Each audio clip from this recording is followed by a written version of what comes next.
On va parler de violence financière dans le couple à partir du moment où la liberté financière d'un des membres du couple est mise à mal.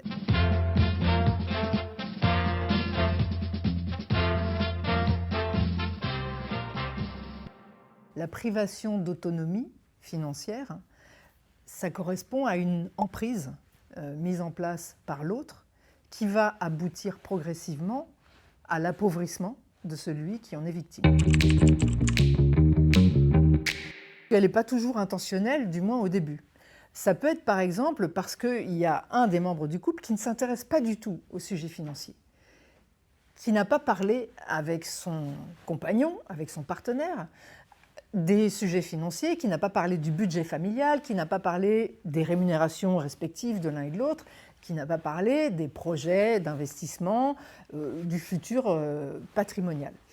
Et à ce moment-là, ça va créer un angle mort dans lequel l'autre, qui connaît ces sujets, peut agir librement. Alors il peut agir librement en pensant aux deux, et puis il peut dériver, et il peut agir librement en pensant seulement à lui. Donc pour éviter ce risque de dérive, c'est très important de prendre sa place sur ces sujets financiers dans le couple. Le premier contrôle peut s'opérer sur les dépenses.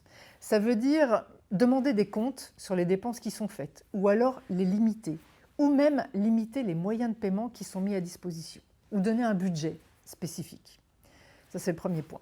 Le deuxième signal fort, ça va être le détournement des revenus de l'un ou des allocations perçues par cette même personne au bénéfice de l'autre.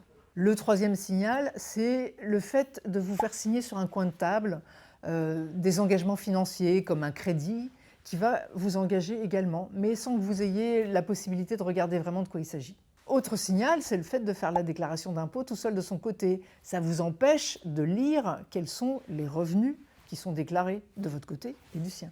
Enfin, le dernière alerte, mais là on est déjà loin, c'est la pratique du chantage économique. C'est de mettre en balance le blocage de fonds à condition, ou le déblocage de fonds à condition que.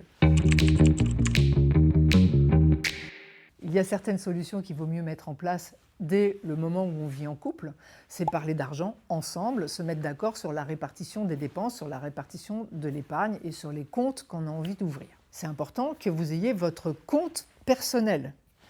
Il peut y avoir un compte joint, gardez votre compte personnel. Et ça va vous permettre aussi d'avoir une épargne propre, une épargne personnelle sur laquelle vous êtes seul à décider. Posez des questions quand on vous fait signer des documents. Intéressez-vous, regardez ce qu'on est en train de vous faire signer.